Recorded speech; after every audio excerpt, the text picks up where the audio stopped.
Dipersembahkan oleh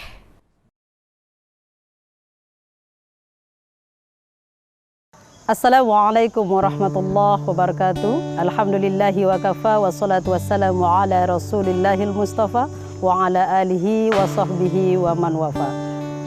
Allahumma salli ala Muhammad wa ala ali Muhammad. Rabbi israh li sadri wa yassir li amri wahlul uqdatan min lisani yafqahu qawli.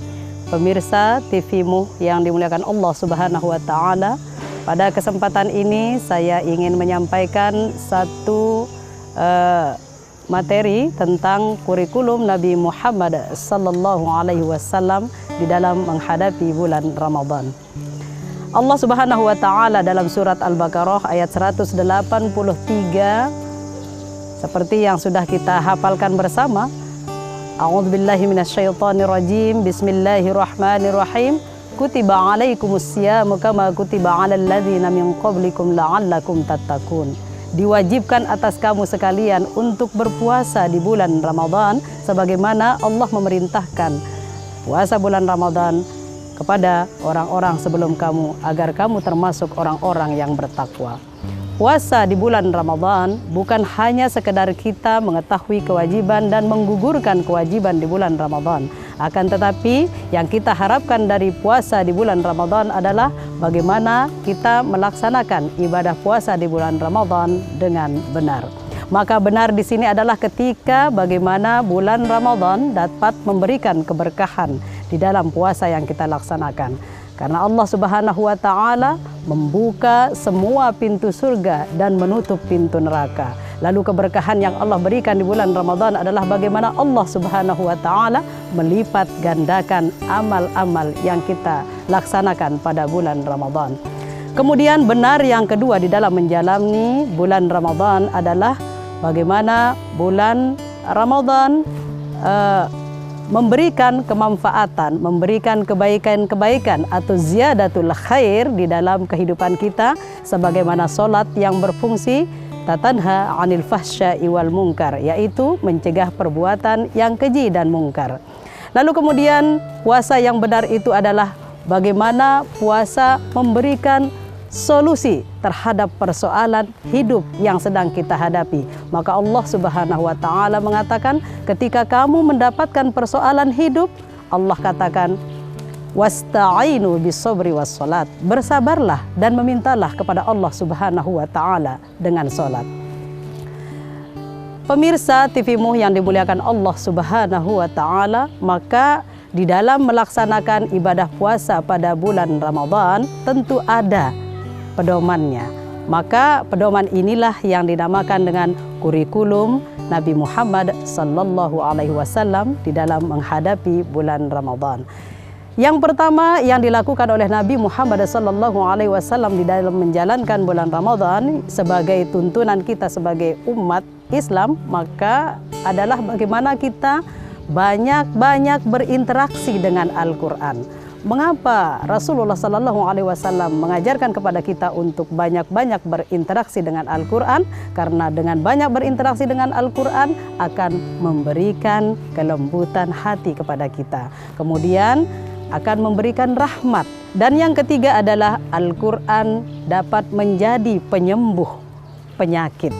Sebagaimana yang Allah katakan, wa nunazzilul Qur'anu ma huwa syifa. Dan Al-Quran diturunkan untuk menjadi penawar atau untuk menjadi obat, baik itu obat fisik maupun obat penyakit hati. Maka Rasulullah Sallallahu Alaihi Wasallam mengajarkan kepada kita bagaimana cara kita berinteraksi kepada Al-Quran. Yang pertama adalah tentu dengan kita banyak membacanya. Maka cara membaca di sini saya ingin informasikan kepada kita.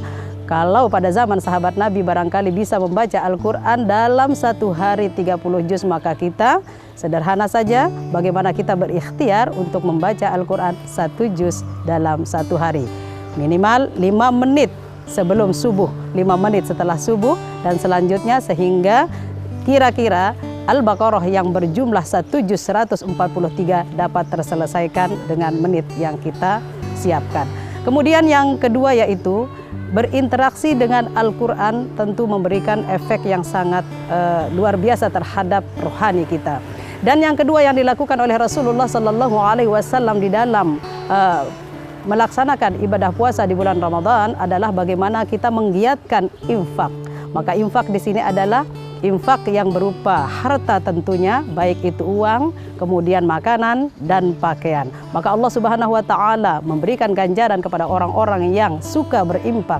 Allah katakan, "Matsalul ladzina yunfikuna fi sabilillahi, matsalul ladzina yunfikuna bi amwalihim fi sabilillahi kamatsali habatin ambatat sab'a sanabila fi kulli sumbulatin mi'atu habbah wallahu yudha'ifu liman yasha wallahu bikulli syai'in alim."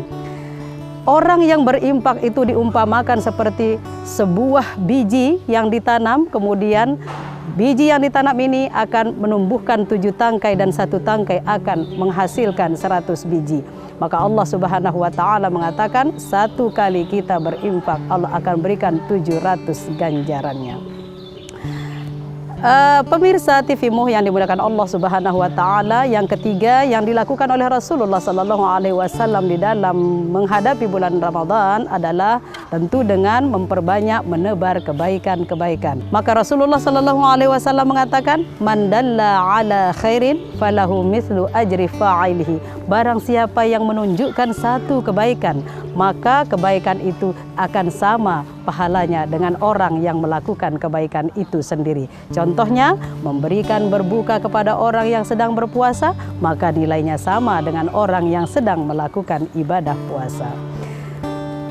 Pemirsa TV-mu yang dimuliakan Allah Subhanahu wa taala, yang keempat, panduan yang diberikan kepada kita oleh Rasulullah Sallallahu Alaihi Wasallam di dalam menghadapi bulan Ramadan adalah bagaimana kita memperbanyak doa di bulan Ramadan. Karena Allah Subhanahu wa taala mengatakan, "Wa idza sa'alaka 'ibadi anni fa inni qarib ujibu da'watad da'i idza da'an falyastajibu li wal yu'minu bi la'allahum yarshudun."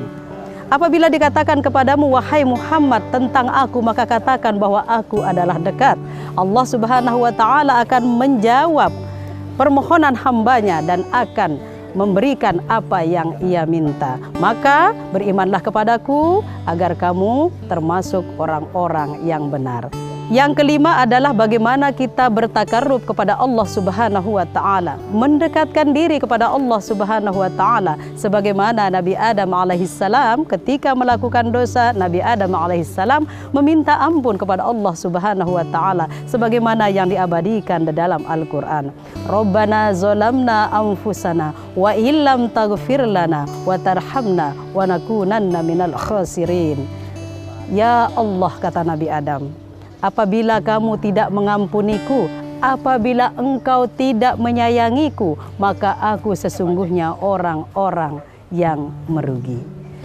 Maka pemirsa TV-mu yang dimuliakan Allah Subhanahu wa taala, kelima panduan yang diberikan oleh Rasulullah Sallallahu Alaihi Wasallam ini di dalam kita menjalankan puasa bulan Ramadan diharapkan dapat menghadirkan suasana ibadah Ramadan yang benar sesuai dengan tuntunan Nabi Muhammad Sallallahu Alaihi Wasallam. Maka saya meminta kepada kita semua di dalam menyambut bulan Ramadan untuk kita sama-sama melantunkan doa sebagaimana Rasulullah Sallallahu Alaihi Wasallam melantunkan doa ketika menghadapi bulan Ramadan.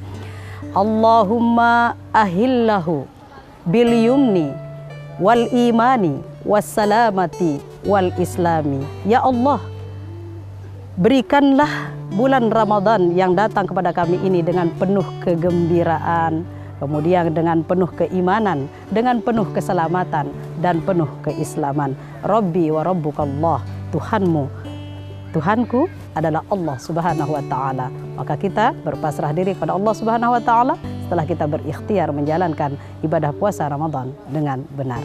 Assalamualaikum warahmatullahi wabarakatuh.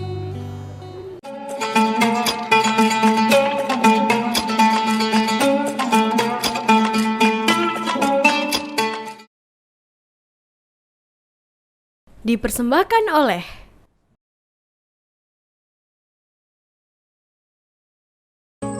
Semoga dengan dipindahkannya musola ini semua warga lebih mudah beribadah. Setuju Bapak-Bapak? Setuju.